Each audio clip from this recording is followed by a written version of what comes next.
الحمد لله نحمده ونستعينه ونستغفره ونؤمن به ونتوكل عليه ونعوذ بالله من شرور أنفسنا ومن سيئات أعمالنا من يهده الله فلا مضل له ومن يضلله فلا هادي له ونشهد أن لا إله إلا الله وحده لا شريك له ونشهد أن سيدنا ومولانا محمدا عبده ورسوله صلى الله تعالى عليه وعلى آله وأصحابه وأزواجه وذرياته وأتباعه وبارك وسلم تسليما كثيرا أما بعد فأعوذ بالله من الشيطان الرجيم بسم الله الرحمن الرحيم وَلَقَدْ آتَيْنَا لُقْمَانَ الْحِكْمَةَ أَنِ اشْكُرْ لِلَّهِ وَمَنْ يَشْكُرْ فَإِنَّمَا يَشْكُرُ لِنَفْسِهِ وَمَنْ كَفَرَ فَإِنَّ اللَّهَ غَنِيٌّ حَمِيدٌ صدق الله العظيم.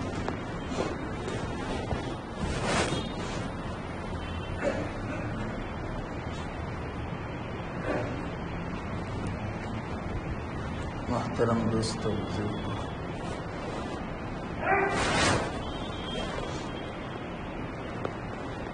یہ آیت 4 جمعہ سے تلاوت کرتا ہوں.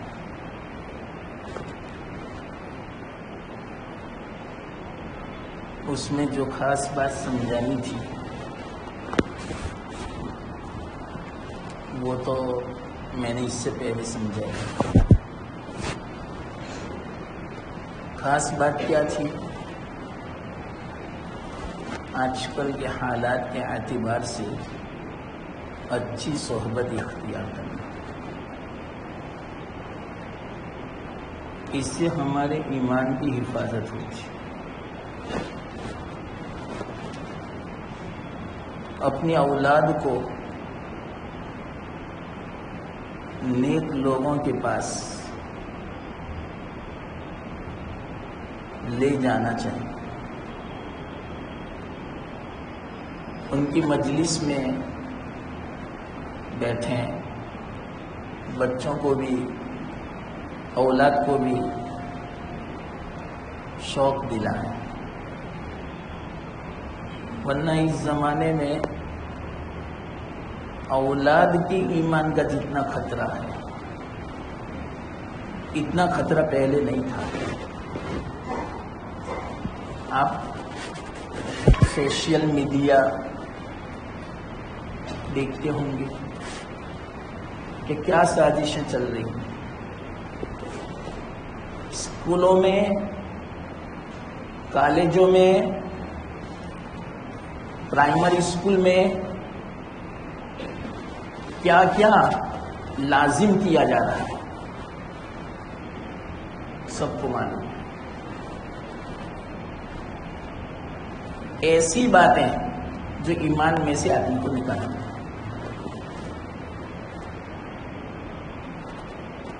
اور وہ ضروری قرار دے رہے ہیں. بہت افسوس کی بات ہے. کیوں؟ ان کا غلبہ ہے. ابھی ہمیں اپنے آپ کو بچانا ہے، اپنی اولاد کو بچانا ہے. اس لیے اولاد کی خوب فکر کرو، ایمان کی خاص کرو، ان کی تربیت کرو اسلام کے مطابق، سنت کے مطابق. گھر میں تعلیم کا ماحول بناؤ، خود بھی نماز پڑھیں، بچوں کو نماز کا حکم دیں. اپنی عورتوں سے تاکید سے کہیں نماز پڑھے، دعا کرے، ذکر کرے، تلاوت کرے، سنتوں کے مطابق کھانا ہو، پینا ہو، آنا جانا، اٹھنا بیٹھنا سنت کے مطابق. اس کا اہتمام کرو. بہت ضروری ہے مسلمان. حالات اتنے خراب ہیں. دعا بھی کرو اللہ تعالیٰ سے کہ اللہ تعالیٰ مسلمانوں کے حق میں خیر فرما. اگرچہ بظاہر حالات تو ہمیں بڑے خطرناک لگ رہے ہیں ہر اعتبار سے، دنیا کے اعتبار سے، اپنی جان کے اعتبار سے، اپنے مال کے اعتبار سے، اپنی عزت کے اعتبار سے، اپنے دین کے اعتبار سے، ہر اعتبار سے حالات بڑے خطرناک ہیں. اس میں ہمیں خوب چوکنا رہنا پڑے گا، غفلت دور کرنی پڑے گی. طبیعت چاہے یا نہ چاہے، طبیعت کو دین کی طرف لانا پڑے گا، سنتوں کی طرف مائل ہونا پڑے گا. اس کے علاوہ کوئی رستہ نہیں. جب یہ اللہ کی مدد آئے گی، اگر اللہ کی مدد چاہیے تو، ورنہ تباہی ہے. حالات بتلا رہے ہیں دن بدن حالات میں اضافہ ہو رہا ہے. اس لیے میں یہ بات سمجھا رہا تھا. تو لقمان علیہ السلام کے بارے میں بات چل رہی تھی اور 4 مجلس سے ایک واقعہ میں آپ کو سنانا چاہتا تھا لیکن وقت ہو جاتا تھا. آج انشاءاللہ سنا دیتا ہوں. کیسا ایمان تھا، اپنے بچے کا ایمان کتنا مضبوط بنا رہے تھے. وہ ایمان مضبوط بناؤ اللہ کی ذات پر. ہمارا ایمان چاہے کیسے ہی حالات آ جاوے ڈاواں ڈول نہیں ہونا چاہیے، کمزور نہیں پڑنا چاہیے. چاہے دنیاوی اعتبار سے ہمیں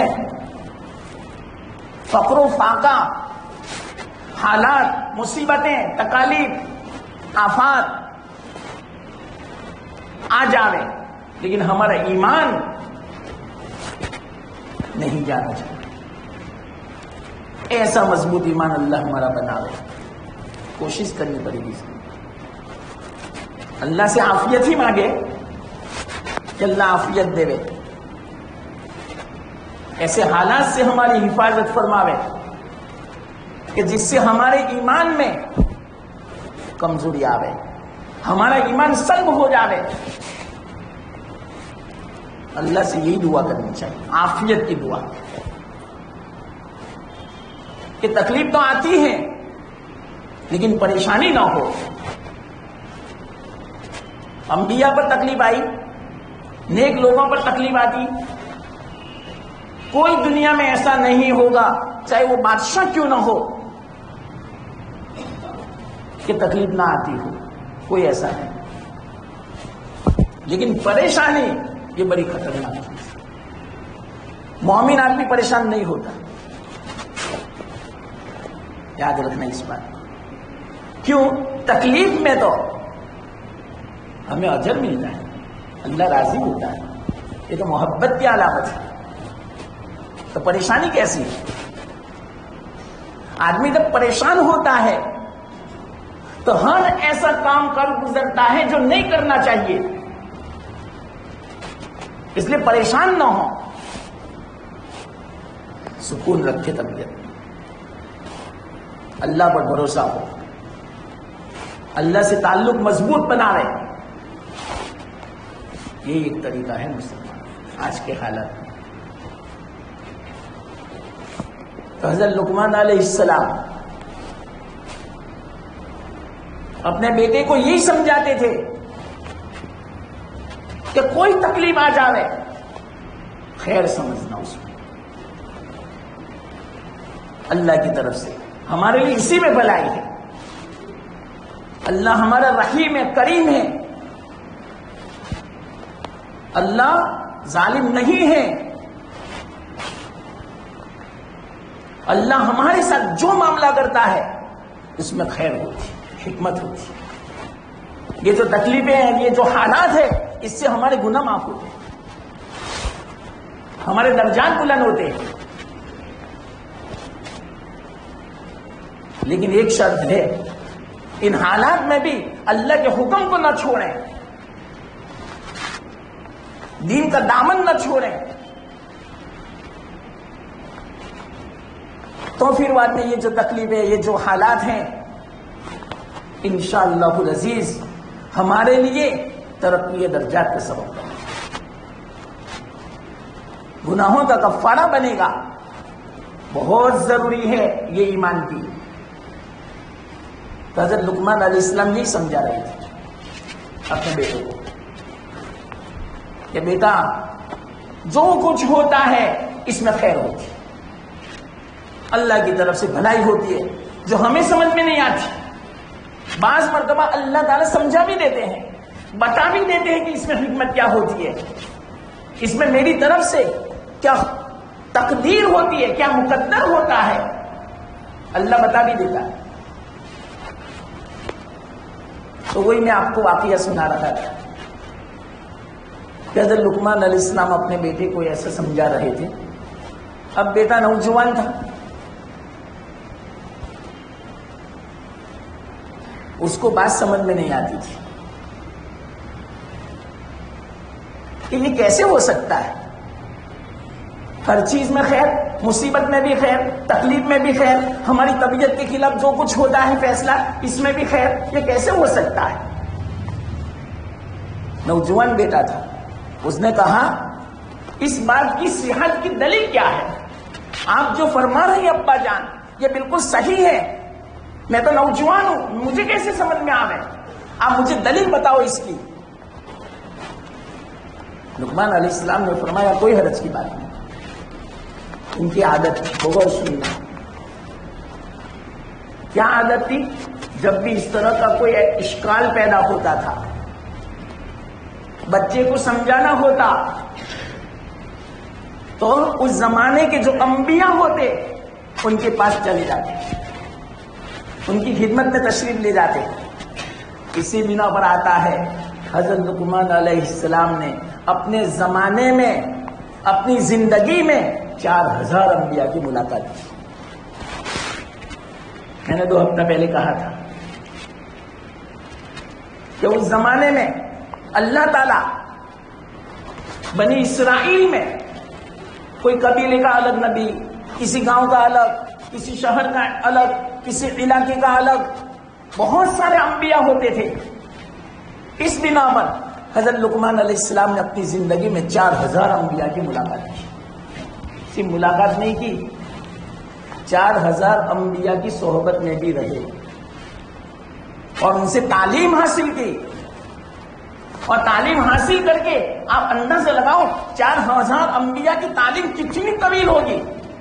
اگر اس کو کوئی بیان کرنا چاہے، اس کو کوئی لکھنا چاہے تو دفتر کے دفتر ہو جاوے، لیکن حضرت لقمان علیہ السلام انہوں نے کمال کر دیا، 4000 انبیاء کی تعلیم کا خلاصہ انہوں نے نکالا اور لوگوں کے سامنے بیان فرما دیا۔ وہ عجیب خلاصہ ہے، ہمیں بھی یاد رکھنے جیسا ہے، اپنی زندگی میں لانے کا۔ علماء فرماتے ہیں کہ 4000 انبیاء کی تعلیم کا خلاصہ ایسا ہے جو اگلی جتنی بھی ملتیں آئی اس کا خلاصہ ہے، بلکہ علماء فرماتے ہیں کہ ہماری جو شریعت ہے، ہمارا جو دین ہے، ہمارا جو قرآن ہے، ہماری جو حدیث ہے، اس کا بھی خلاصہ ہے۔ تو یہ کیسی باتیں ہوئی؟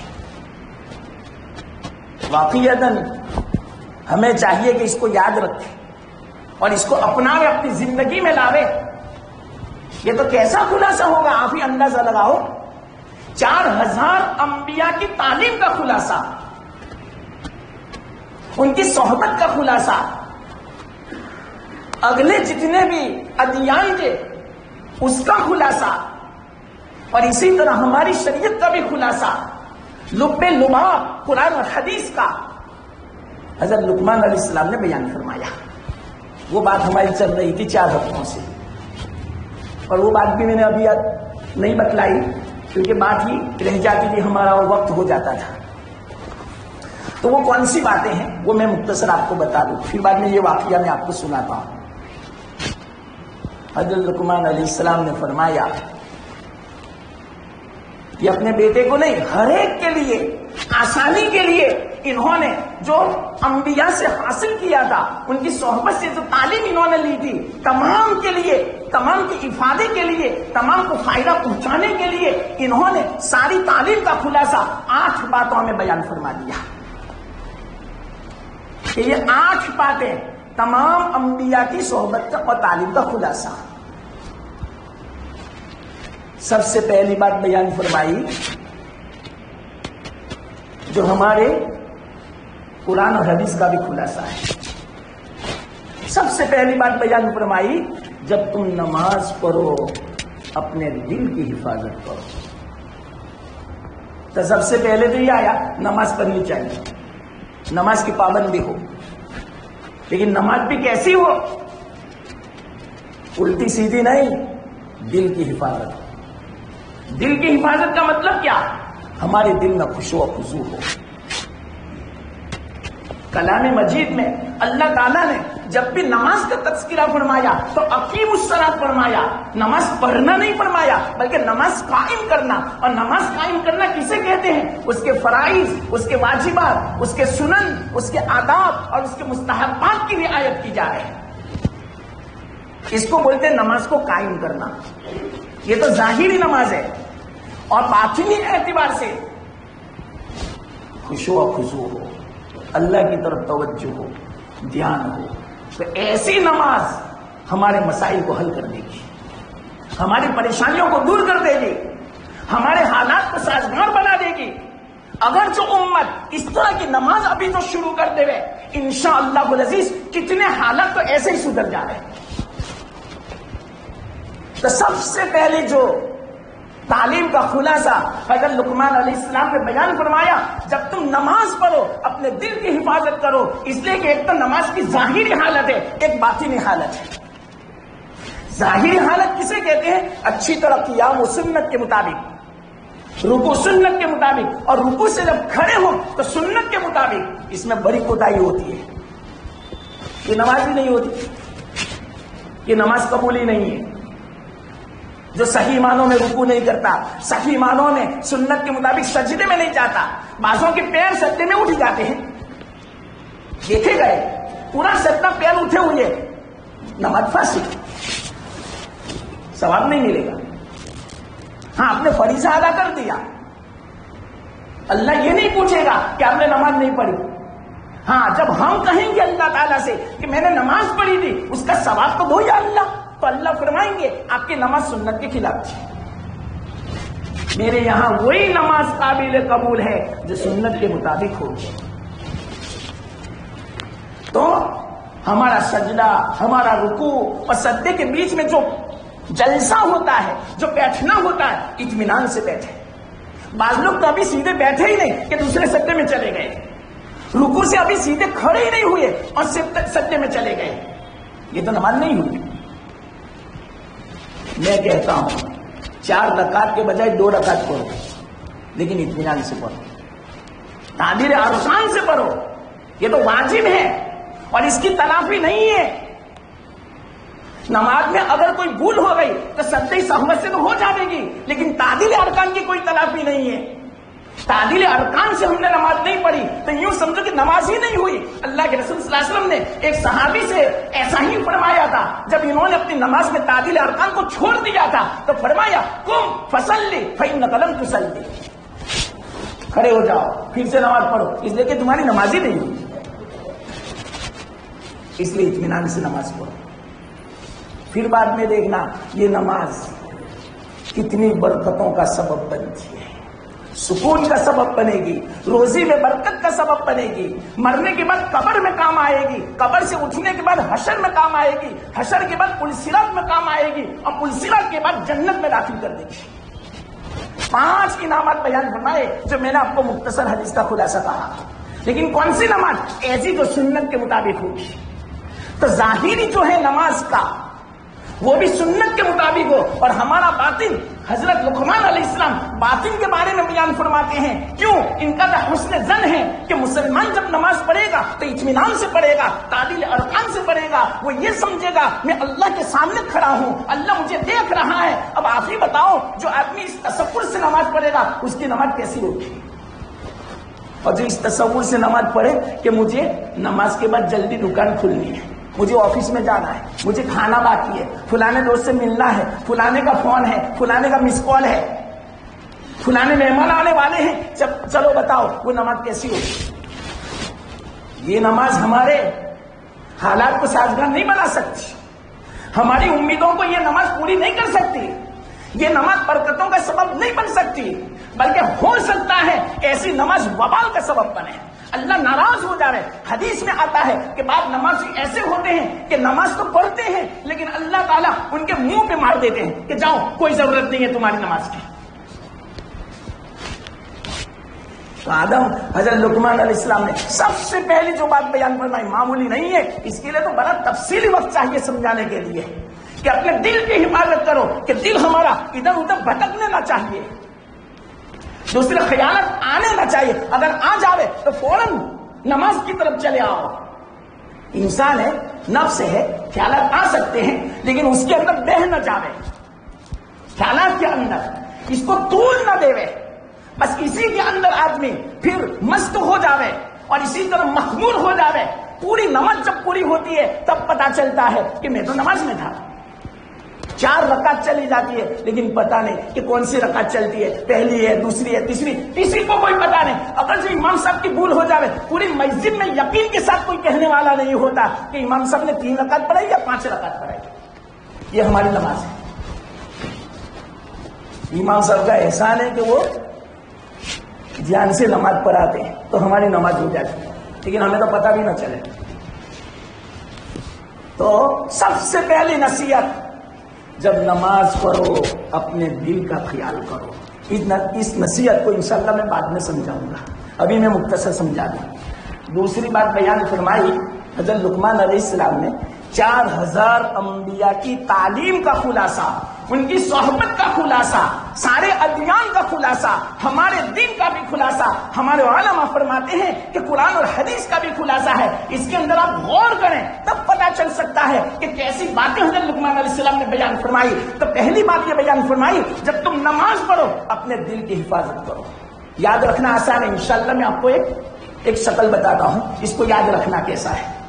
دوسری بات بیان فرمائی، جب تم دسترخوان پہ بیٹھو اپنے حلق کی حفاظت کرو۔ کیا مطلب اس کا؟ 2 مطلب بیان فرمائے علماء نے۔ حلق کی حفاظت کا مطلب کیا؟ جو لقمہ آپ کھا رہے ہیں پہلے دیکھو یہ حلال کا یا حرام کا، یہ بہت ضروری ہے۔ اگر حرام کا لقمہ ہے، آپ کو معلوم ہے کہ یہ میں نے کیسی روزی کمائی، جھوٹ بول کے، وعدہ خلافی کر کے، یا خیانت ہے، یا چوری کر کے، یا سودی ہے، یا انٹرسٹ والا ہے، یا کسی کو دھوکہ دے کر، سب کو معلوم ہے اپنی روزی کے بارے میں۔ تو پہلے دیکھ لو، جب لقمہ حلق سے نیچے اتارو پہلے سوچ لیا کرو کہ میں خود اپنے حلق سے جو لقمہ اتار رہا ہوں اور میں اپنی اولاد کے حلق سے جو لقمہ اتار رہا ہوں، اولاد کے حلق سے بھی یہ باپ اور بڑے کی ذمہ داری ہوتی ہے کہ ان کو حلال لقمہ کھلاوے، حرام نہ کھلاوے۔ کل ذمہ داری اس کے بارے میں پوچھا جائے گا، یہ والدین کی ذمہ داری ہے۔ تو دوسری نصیحت بیان فرمائی، حلق کی حفاظت کرو، کہ پہلے سب سے پہلے غور کر لیا کرو کہ یہ حلال کا ہے یا حرام کا ہے۔ اگر حرام کا ہوگا سن لینا، حدیث میں ہے 1 لقمہ حرام کا حلق سے نیچے اترے گا 40 دن کی نماز قبول نہیں، اور 1 لقمہ اور جس نے پیٹ بھرا ہوگا حرام کا اس کی دعا قبول نہیں، چاہے وہ کتنا ہی رو رو کے، ہمیں رحم آ جاوے دیکھنے والے کو، گریاں بزاری کر کے وہ دعا کرتا ہو، تضرع اور خشوع اور خضوع کے ساتھ، پوری توجہ کے ساتھ اگرچہ وہ دعا کرتا ہو، پھر بھی وہ قبول نہیں ہوگی۔ سن لینا، اللہ کے رسول صلی اللہ علیہ وسلم نے فرمایا تھا ایک صحابی نے فرمایا یا رسول اللہ میرے لیے دعا کر دو کہ میں مستجاب الدعوات بن جاؤں، کہ میں جب بھی ہاتھ اٹھاؤں اللہ تعالیٰ مجھے قبول فرما لے، میرے ہاتھوں کو ایسے ضائع نہ فرما لے، خالی ہاتھ نہ لوٹاوے اللہ، ایسی میرے لیے دعا کر دو یا رسول اللہ۔ اللہ کے رسول صلی اللہ علیہ وسلم نے دعا تو کی لیکن سبب بھی بتایا کہ سب سے پہلے تو آپ کو سبب اختیار کرنا پڑے گا۔ وہ کون سا سبب؟ کہ حلال لقمہ ہو، حرام لقمے سے بچو، حرام کمائی سے بچو۔ اگر آپ کا لقمہ حلال کا ہوگا انشاءاللہ العزیز آپ مستجاب الدعوت بن جاؤ گے۔ تو ذرا دیکھو، جھوٹ مت بولو کمائی میں، چاہے کم نفع ملے انشاءاللہ العزیز اس کم نفع میں برکت زیادہ ہوگی، اور جھوٹ بول کے جو ہم نے کمایا ہوگا چاہے زیادہ مقدار ہوگی لیکن وہ زیادہ مقدار میں برکت نہیں ہوگی، وہ مصیبتوں کا سبب بنے گی، وہ گناہوں کا سبب بنے گی، سب سے بڑی چیز اللہ کی ناراضگی کا سبب بنے گی، جہنم کا سبب بنے گی، ہماری نمازیں قبول نہیں ہوگی، ہماری اولاد کی تربیت صحیح نہیں ہوگی حرام لقمے سے، وہ ہماری فرما بردار نہیں بن سکتی، وہ ہماری نافرمان بنے گی یہ اولاد، کیوں؟ ہم نے حرام کھلایا اس کو۔ اور یہ آنکھوں کا تارا نہیں بنے گی بلکہ آنکھوں کا کانٹا بنے گی، نیند کو حرام کرنے والی بنے گی یہی اولاد، اور جھگڑوں کا سبب بنے گی، اور گھر ہمارا جہنم کا نمونہ بنے گا، جنت کا نمونہ نہیں، سکون نہیں ہوگا، اس گھر میں رحمت نازل نہیں ہوگی جس گھر میں حرام کا لقمہ ہوگا۔ اتنی خطرناک وعید ہے مسلمانوں، لیکن ہم نہیں سمجھتے کیوں؟ پیسے جب سامنے آ جاتے ہیں نا اندھے بن جاتے ہیں۔ نشہ ایسا ہے دنیا کا، جس طرح شرابی ہوتا ہے نا اس کو نشہ ہے نا شراب کا، اور اس کو کچھ سمجھ نہیں پڑتی کہ میرے سامنے کون ہے، ہر ایک کو اول فول پکتا ہے، گالی بھی دے دیتا ہے، کوئی شرم و حیا نہیں، جس کو چاہے مار دیتا ہے۔ ارے ذرا عقل تو رکھو، ارے عقل ہو تو رکھے نا، کیوں؟ اس شراب نے عقل کو چھپا دیا، وہ نشے میں ہے۔ تو اسی طرح یاد رکھنا دنیا کا بھی ایک نشہ ہے، نہیں حلال دیکھتا ہے نہ حرام دیکھتا ہے، نہ اللہ کی ناراضگی کو دیکھتا ہے، نہیں اپنی عبادت کو دیکھتا ہے، اور اس کا حال سچا ناش ہو گیا حرام کھانے کے بنا پر۔ اولاد آج نافرمان ہو چکی ہے۔ یاد رکھنا یہ جو ابتلا کی آندھیاں ہیں اسی بنا پر اثر نہیں ہوتا کہ ہم نے حلال لقمہ نہیں کھلایا، ان کے لیے دعائیں نہیں کی، اور اگر ہم نے دعائیں کی تو دعائیں قبول نہیں ہوئی۔ وجہ کیا ہے؟ ہمارا قصور ہے، یاد رکھنا۔ تو کیا فرمایا؟ حلق کی حفاظت کرو۔ ایک تو ظاہری یہ، اور دوسرا کیا مانو؟ دوسرا مطلب علماء نے یوں بیان فرمایا، اتنا مت کھانا کہ آپ کا معدہ خراب ہو جائے، آپ بیمار پڑ جاؤ۔ یہ بھی حدیث میں ہے کہ 3 حصے کرو کھانے کے، ایک کھانے کا، ایک پینے کا، اور ایک سانس کا۔ ایسا نہیں کہ پیٹ بھر کے، بلکہ جی بھر کے، کوئی حرج کی بات نہیں، پیٹ بھر کے کھا سکتے، لیکن جی بھر کے اتنا مت کھاؤ کہ آپ سست بن جاؤ، کاہل بن جاؤ، ہضم کرنے کی فکر آپ کو کرنی پڑے، بالکل مناسب نہیں ہے۔ کیا کرے، وقت ہو چکا، پھر بات ادھوری رہ گئی، وہ واقعہ پھر رہ گیا۔ 5 جمعہ سے میں کہتا ہوں کہ وہ واقعہ میں سناؤں گا، لیکن چلو پھر بعد میں دوسری مرتبہ۔ اور ابھی یہ 8 باتیں بھی باقی ہے، ابھی صرف 2 باتیں میں نے سنائی۔ اللہ نے جو کہنے کی توفیق عطا فرمائے اللہ قبول فرماوے، اور ہم سب کو عمل کی توفیق دے۔ وآخر دعوانا الحمدللہ رب العالمین۔